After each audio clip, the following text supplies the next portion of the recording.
Bonjour à toutes et à tous, bienvenue pour ces tirages sentimentaux du mois de juin 2024. On va regarder les énergies qui peuvent se présenter à vous dans ce domaine-là de vie sur ce mois à venir. On va regarder vous, l'autre. Ça va donc sous-entendre effectivement qu'il y a quelqu'un dans votre vie, ou quelqu'un dans votre tête, ou quelqu'un dans votre cœur, ou que quelqu'un arrive pour vous sur ce mois de juin si vous êtes célibataire. Et on va regarder un petit peu les énergies de la relation, ce que vous attendez, ce que l'autre vous propose, et puis vers quoi va la relation sur ce mois de juin. Alors bien sûr, ça va rester une approche générale qui ne pourra pas parler à tous, c'est normal, vous prenez uniquement si ça fait écho pour vous. Vous laissez de côté si ça ne vous parle pas. Allez voir également votre signe lunaire, votre signe ascendant. Ça peut vous apporter un autre éclairage et puis essayer de faire un petit mix de tout ça pour avoir votre météo sentimentale du mois de juin. Si vous souhaitez développer avec moi dans une guidance personnalisée, eh bien vous avez mon mail en bas de cette vidéo, lilylataro@yahoo.com. Je fais toujours une approche préalable lorsque vous souhaitez planifier une guidance. Ça permet de voir si je cerne bien votre situation et s'il est opportun du coup qu'on poursuive nos échanges. Donc quand vous me contactez pour une guidance, vous me donnez simplement prénom, date de naissance des personnes concernées, le domaine, c'est pro, c'est sentimental, c'est financier. Ne me posez pas de questions parce que parfois dans vos questions, il y a déjà des éléments de réponse sur votre situation. Et la première approche que je fais, elle a pour but de partir d'une page blanche pour voir si je cerne bien vos questionnements, votre problématique actuelle. Donc restez vraiment le plus large possible. Pour ce tirage du mois de juin, on va utiliser le tarot des moments mystiques ici. Ça fait longtemps que je ne l'ai pas utilisé. On se retrouve tout de suite pour votre tirage.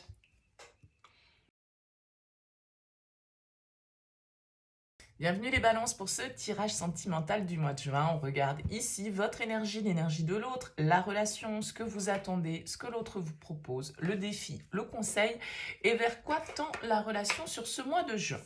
Alors, vous avez en dos de deck une arcane majeure, les balances, c'est la carte du pendu. Alors, le pendu, il peut nous parler d'un moment de pause, d'un moment d'introspection, d'un moment de réflexion face à une situation qui peut nous sembler un petit peu bloqué. Le pendu nous invite à avoir une nouvelle vision, à changer nos perspectives en fait et à essayer de voir les choses autrement.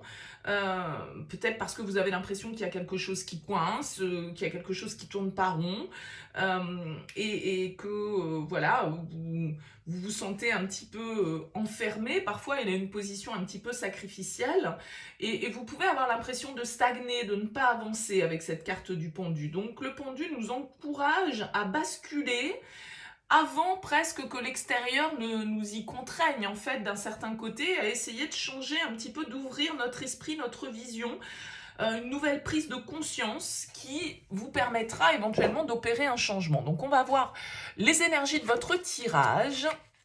Alors, vous êtes dans l'énergie des balances, vous êtes dans votre énergie. Vous avez la justice ici. Face à vous, l'empereur. La relation, le roi de bâton. Ce que vous attendez, le page d'épée. Ce que l'autre vous propose, la force. Le défi, le roi d'épée. Le conseil, l'impératrice, et on sort de ce mois avec le soleil. Écoutez, il y a quand même beaucoup d'arcanes majeures pour vous ici. 1, 2, 3, 4, 5, 6. Ça fait quand même pas mal au vu du nombre de cartes qui sont posées. Donc un mois sans doute assez charnière pour vous au niveau d'une relation ou au niveau sentimental. Alors comme je le disais, vous êtes dans votre énergie, les balances. Vous avez l'arcane majeure de la justice dans votre vibration. Alors la justice, elle est en quête de vérité. La justice, c'est une recherche d'équilibre, c'est une recherche d'harmonie où on souhaite que les choses soient justes. On souhaite que les choses soient équilibrées.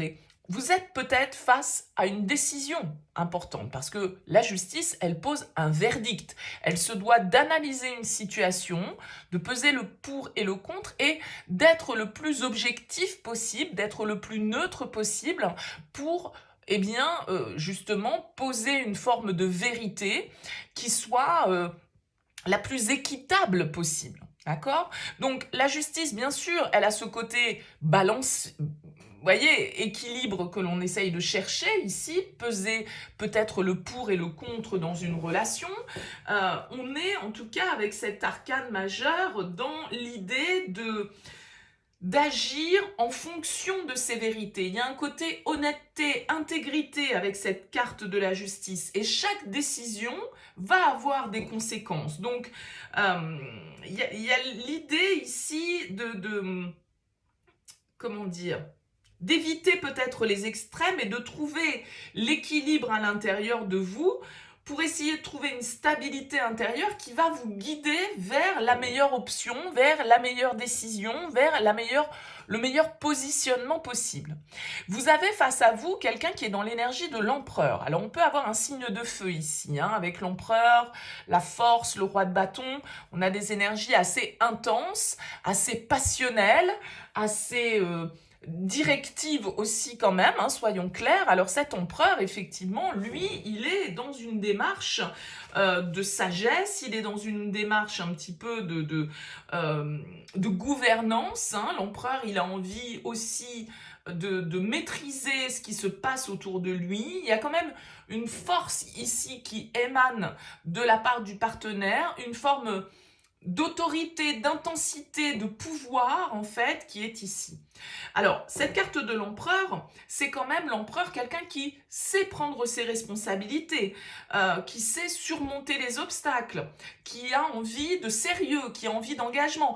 Il n'est pas là pour batifoler l'empereur. L'empereur, il fait les choses de manière assez sérieuse, assez ancrée. Alors bien sûr, parfois, il peut avoir un petit côté rigide, un petit côté têtu, on va dire. On a du mal à le faire plier, mais en tout cas, il impose son pouvoir, il impose son autorité, sa vision des choses peut-être, et il a envie d'agir. C'est l'énergie masculine du tarot, et on a le couple ici qui ressort dans votre tirage. Donc là, il y a quand même ici peut-être une relation avec beaucoup d'intensité, j'ai l'impression, parce que ce roi de bâton, pour symboliser la relation, vous voyez comme il est enflammé ici, c'est un roi qui aime plaire, qui aime séduire, qui aime entreprendre, qui a de l'audace, qui a du courage. Donc vous avez quelqu'un ici, j'ai l'impression, face à vous, qui est prêt à prendre les choses en main, qui est prêt à s'engager, qui est prêt à foncer, qui est prêt à dépasser les obstacles éventuels qui peuvent se présenter sur le chemin. Il y a beaucoup de motivation, beaucoup d'intensité et une relation assez intense et assez passionnelle qui ressort ici. Alors peut-être que vous, face à cette intensité, les balances, vous avez besoin de réfléchir, vous avez besoin justement un petit peu de prendre ce temps de réflexion avec le pendu pour voir ce qui est le plus honnête et le plus juste de faire, et le plus juste d'entreprendre. A priori, ce que vous voulez ici avec ce page d'épée, c'est quand même justement des informations et une communication qui soit claire. Le page d'épée, il a cette notion, un petit peu comme le pendu, d'avoir une nouvelle vision des choses. Peut-être une nouvelle vision des choses parce que vous avez besoin d'échanger, vous avez besoin de communiquer, vous avez besoin d'apprendre des choses sur les intentions de l'autre ou des informations extérieures qui pourraient être favorables ici à ce jugement, ce verdict que vous devez poser.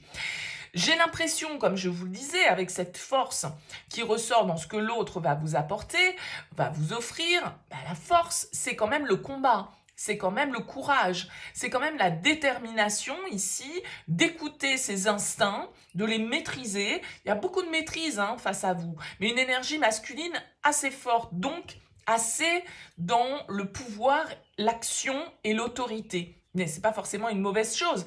Mais comme je le disais, j'ai l'impression que vous avez quelqu'un ici face à vous qui a envie de prendre les choses en main, qui a envie de faire avancer votre relation, qui a envie de prendre des initiatives et de dépasser ici certaines situations qui pouvaient un petit peu entraver éventuellement l'évolution de votre lien. Alors avec ce page d'épée, vous souhaitez en apprendre un petit peu plus, avoir une vision justement qui soit plus claire, de nouvelles idées, de nouvelles perspectives.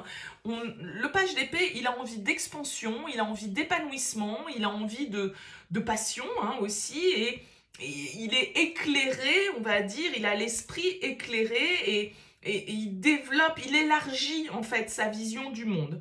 Donc, il y a peut-être l'idée de devoir transformer certaines de nos croyances, de devoir lâcher prise sur certaines situations sur lesquelles on n'a pas forcément le pouvoir avec le pendu, et d'un autre côté, avec ce page d'épée, de d'aller peut-être en territoire un peu inconnu, d'accord?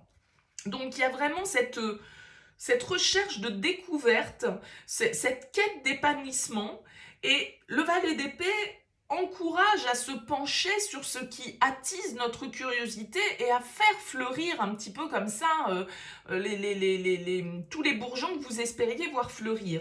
Donc il y a beaucoup de communication, beaucoup d'aisance, beaucoup d'échanges, beaucoup d'intensité dans ce tirage.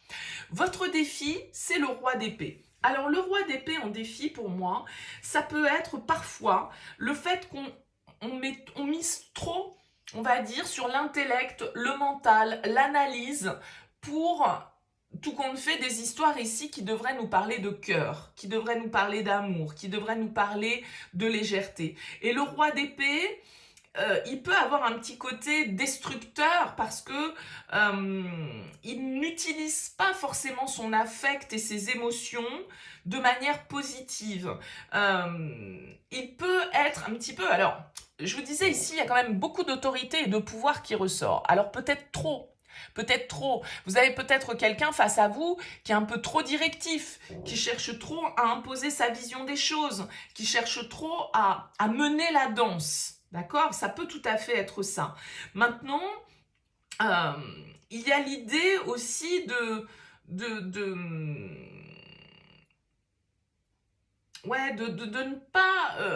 ne pas suranalyser les choses, de pas trop vouloir être dans le contrôle, de pas trop vouloir être dans la stratégie, de pas trop vouloir être dans le calcul, parce qu'il est un petit peu comme ça, le roi d'épée. Alors, ça peut être vous, les balances, parce que vous êtes un signe d'air. Et peut-être que vous cherchez trop à contrôler, à maîtriser les choses, et que vous avez du mal, ici, avec ce pendu, à lâcher prise en acceptant que vous ne pouvez pas, en fait, tout contrôler. Ni ce qui se passe autour de vous, ni les autres, et que le meilleur moyen, tout compte fait, c'est aussi un petit peu de se laisser aller et d'être curieux sur la suite des événements et voilà, de se laisser porter un petit peu par l'instinct et par le cœur plutôt que d'avoir un mental qui vienne un petit peu trop nous empoisonner l'esprit et qui vienne un petit peu trop régenter, on va dire, des affaires de cœur. L'impératrice en conseil, l'impératrice, c'est celle qui invite à écouter l'amour, à être dans l'abondance, à se, à être dans une forme de créativité, de fertilité. L'impératrice, c'est celle qui a le pouvoir de créer la vie, de générer la croissance, et donc elle vous demande de vous reconnecter à vous-même et de vous reconnecter avec votre essence profonde, d'accord? C'est une carte qui invite à prendre conscience des connexions qui nous entourent avec les autres. Donc, elle est dans la beauté, elle est dans l'émerveillement, elle est dans la compassion, la bienveillance, le partage et la création avec les autres. Elle symbolise vraiment la naissance au sens littéral ou au sens plus métaphorique des choses. D'accord? Donc, l'impératrice vous invite à pensez en priorité à l'amour, au développement personnel, à votre épanouissement personnel, à votre bien-être et au plaisir. L'impératrice, elle nous invite à aller sur cette voie-là. Et vous terminez ce tirage, les balances, avec rien de moins que le soleil. Bon, très beau tirage, très très beau tirage. Le soleil, c'est la réussite, c'est l'épanouissement, c'est la joie. C'est le bonheur, c'est la lumière, la chaleur qui se fait sur une situation. Donc je pense qu'il peut y avoir ici des communications, des échanges dans lesquels il va falloir ouvrir votre esprit à peut-être une nouvelle manière de penser, à une nouvelle manière de voir l'avenir. Vous avez quelqu'un qui est déterminé, qui est dans l'envie d'avancer, qui a envie de prendre des décisions, qui a envie d'agir, qui a envie d'entreprendre. Je vous dirais, laissez-vous porter, ne luttez pas contre le bonheur qui, a priori, se présente à vous, les balances. Parce que là, c'est un très joli tirage, et avec le soleil pour couronner tout ça, on peut quand même être hyper optimiste sur l'avenir. C'est vraiment une carte, le soleil, qui va nous parler de réussite. Et je vous le disais, vous avez quand même beaucoup d'arcanes majeures Donc ça veut dire que c'est quand même ici un cap important à embrasser, je dirais, avec enthousiasme, avec félicité et à sortir un petit peu justement de nos peurs, de notre mental, de notre besoin de contrôler, de notre ego, et plutôt de se laisser porter par l'éclat, la lumière, accepter de rayonner, accepter de recevoir, exprimer sa propre lumière et inspirer l'autre aussi. Donc c'est vraiment ici très très beau pour vous. Alors je serais curieuse, les balances, que vous me laissiez un petit mot, un commentaire sous cette vidéo pour me dire comment ça vibre pour vous. C'est un très joli tirage en tout cas. Merci pour votre écoute, votre présence. Je vous souhaite un excellent mois de juin et puis je vous dis à très vite.